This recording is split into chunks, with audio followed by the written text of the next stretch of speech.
हरियाणा में विधानसभा चुनाव और विधानसभा चुनाव से पहले ही कुर्सी की मांग, ये बड़ी चुनौतियां राजनीतिक पार्टियों के सामने खड़ी हो रही।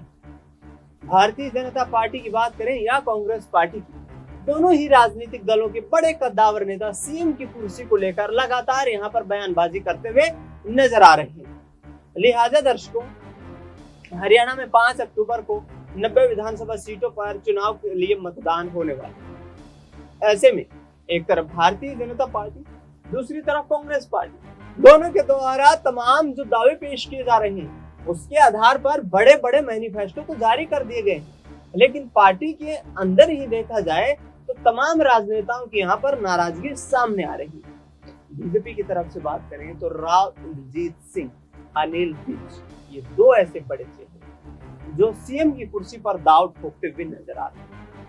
राव इंद्रजीत सिंह की बेटी आरती राव महेंद्रगढ़ जिले की अटेली विधानसभा सीट से विधानसभा का चुनाव लड़ रही है।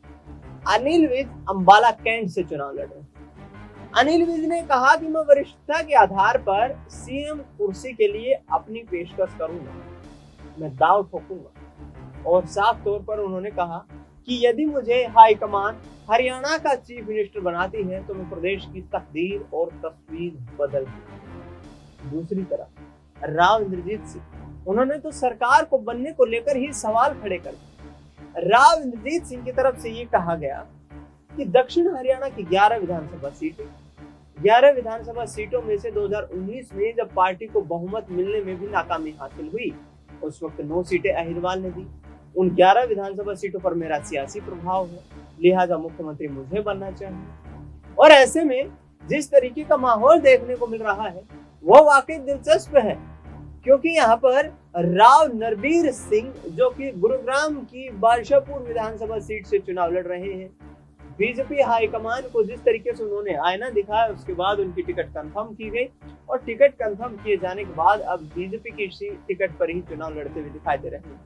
उन्होंने राव इंद्रजीत सिंह को लेकर के बड़ा बयान दिया। राव नरबीर सिंह का कहना है कि राव इंद्रजीत सिंह सीएम की कुर्सी को डिजर्व करते हैं, उन्हें मुख्यमंत्री अवश्य बनाया जाना चाहिए, क्योंकि इस वक्त भारतीय जनता पार्टी में देखा जाए तो यहाँ पर सबसे वरिष्ठतम नेता के तौर पर राव इंद्रजीत सिंह ही मौजूद है। लेकिन अंदर खाने की बात भी यहाँ पर राव नरबीर सिंह ने खुलकर बयान, बीजेपी की चुनावी रणनीति भी खुलकर बताई। उन्होंने कहा कि मैं और राव इंद्रजीत सिंह जैसे तमाम ऐसे नेता बीजेपी में हैं जो दूसरे दलों से आकर के बीजेपी में शामिल हुए, यानी कि राजनीतिक विचारधारा मूल रूप से भारतीय जनता पार्टी से मेल नहीं खाती है और राजनीतिक विचारधारा का मेल न खाना ही एक बड़ा कारण है कि हरियाणा में बीजेपी गैर जो भारतीय जनता पार्टी के नेता हैं, यानी कि जो दूसरी पार्टियों से आकर के यहाँ पर जो शामिल हुए हैं, उनको चीफ मिनिस्टर नहीं बनाना चाहते। लिहाजा नायब सिंह सैनी के चेहरे पर ही चुनाव लड़ने का ऐलान कर दिया गया है।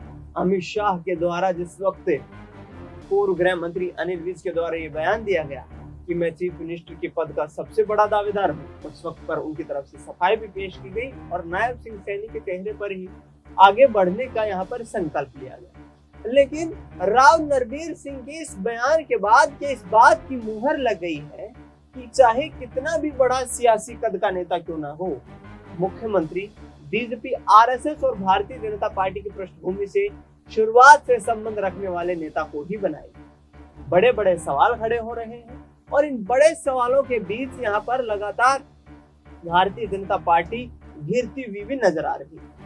राव नरबीर सिंह गुरुग्राम की बादशाहपुर सीट से विधानसभा का चुनाव लड़ रहे हैं। राव नरबीर सिंह ने कहा कि पिछले 10 सालों में भारतीय जनता पार्टी की सरकार तो जरूर है, लेकिन पिछले 5 सालों में सरकार चलाने के लिए बीजेपी को बैसाखियों का सहारा लेना पड़ा।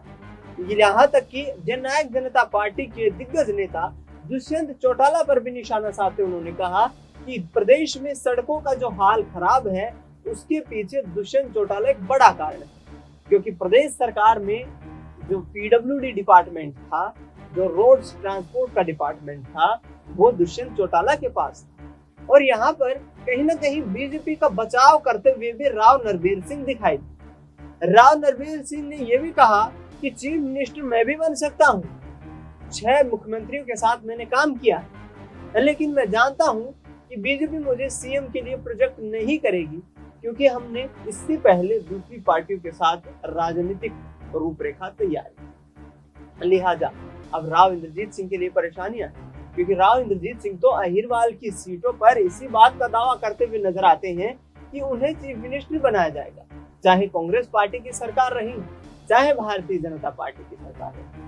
पिछले दिनों उनका दर्द भी छलका था यहाँ पर, उन्होंने साफ तौर पर कहा था कि मनमोहन सिंह की सरकार के दौरान भी मैं केंद्रीय विदेश राज्य मंत्री था, नरेंद्र मोदी की सरकार में भी मैं केंद्रीय राज्य मंत्री हूँ।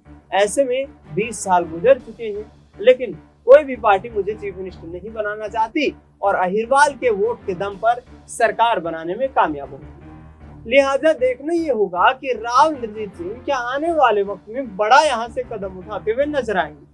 राव इंद्रजीत सिंह ने जो दावा किया है, उस दावे से ये बिल्कुल स्पष्ट हो रहा है कि आगामी वक्त की राजनीति को साधना बीजेपी के लिए हरियाणा में आसान नहीं होगा, क्योंकि दर्शकों जिस तरीके का माहौल तैयार हो रहा है, एक तरफ कांग्रेस पार्टी, दूसरी तरफ इनेलो बीएसपी का गठबंधन, जननायक जनता पार्टी, आजाद समाज पार्टी का गठबंधन, इस बात के साफ तौर पर संकेत दे रहा है कि आने वाले वक्त की राजनीति यहाँ बेहद कठिन और कुटिल होती हुई नजर आएगी, क्योंकि त्रिकोणीय मुकाबले इस वक्त देखने को मिल रहा है।